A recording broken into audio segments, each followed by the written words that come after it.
Hey everyone, it's Ishtiyaq here once again. So another episode of my photo vlog on my iPhone. I guess with a baby, that's the best I can do these days.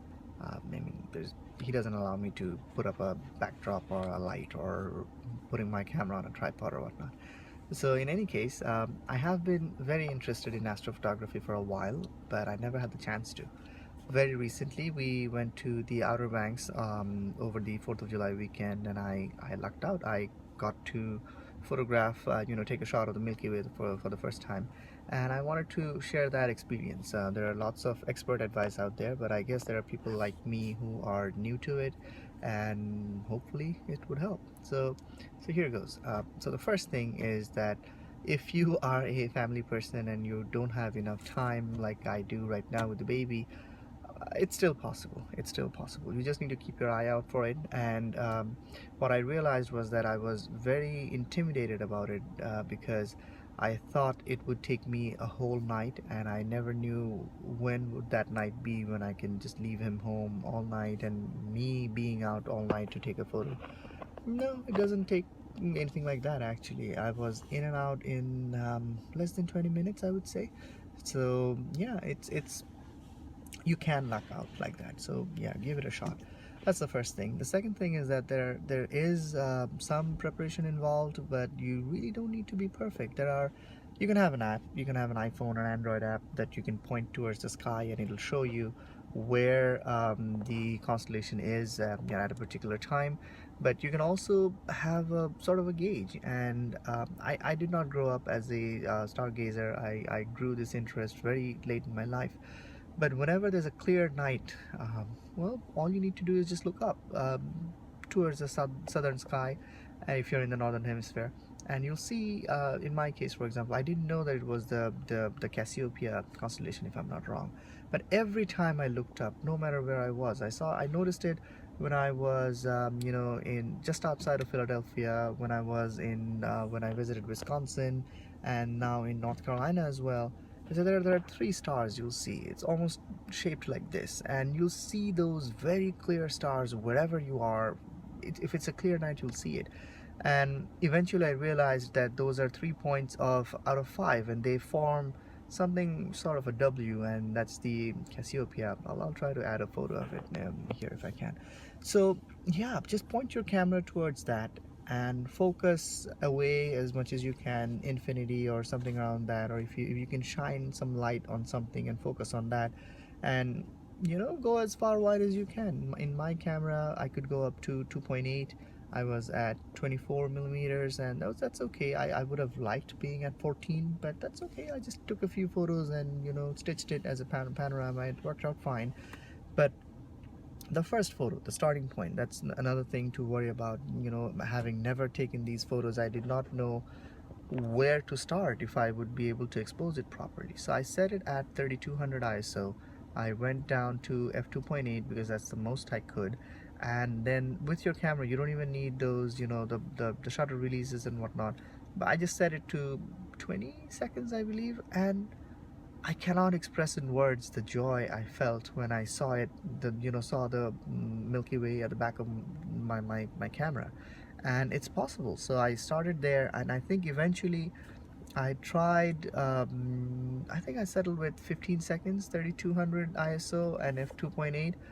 It's perfect. That's perfect. And it was just the right amount, because you do need to be aware that if you expose it for too long, you're gonna have star trailing. So you just look up the 500 rule, where you divide it by the focal length to make sure that you know how long you can expose without getting star trailing. So that's it. And I took a photo. All I needed, I've been wanting to do this for a year and a half, and I guess there are people like me out there who are so intimidated that they read and study and watch videos and keep on preparing and hoarding every little piece of gear that you can.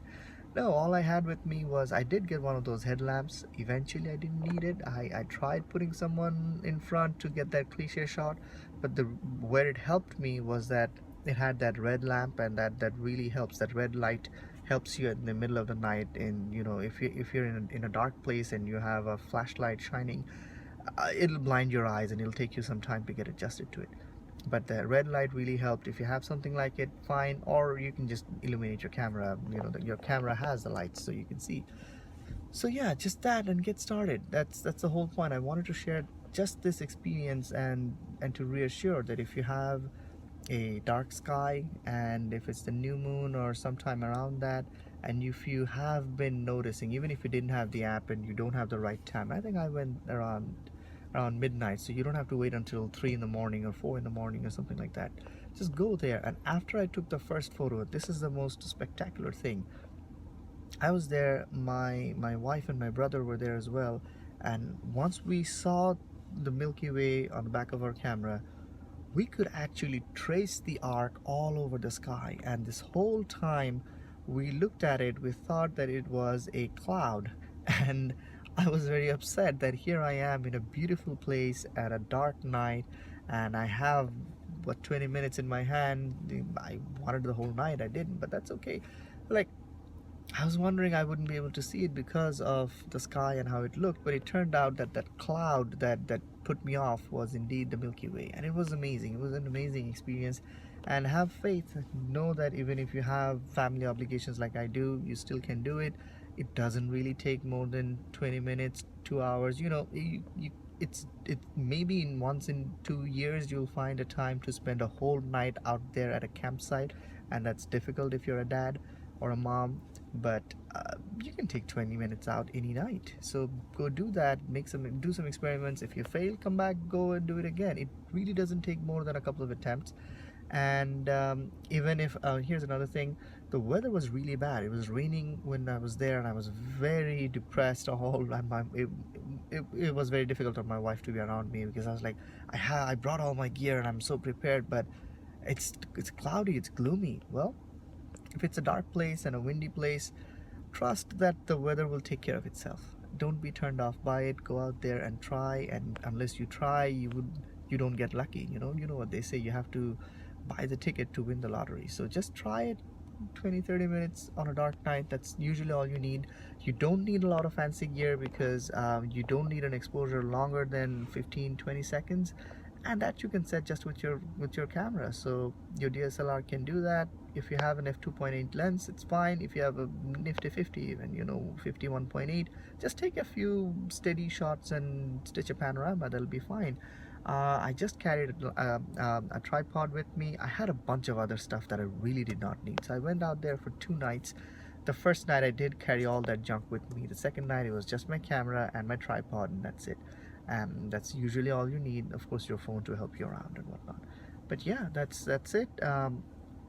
Just get started. I just wanted to share this experience of seeing the Milky Way for the first time, first on the back of my camera, and then just turning it all off.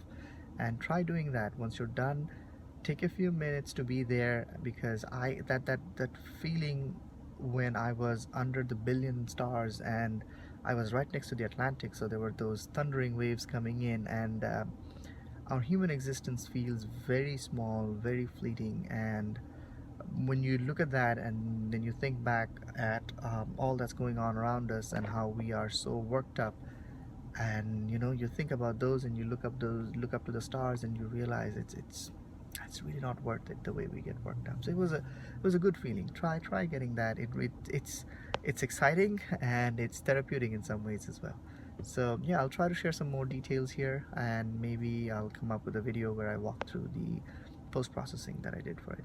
So until then, yeah, have a good one. And great, I got 9 minutes and he didn't wake up. All right, have a nice one. Bye.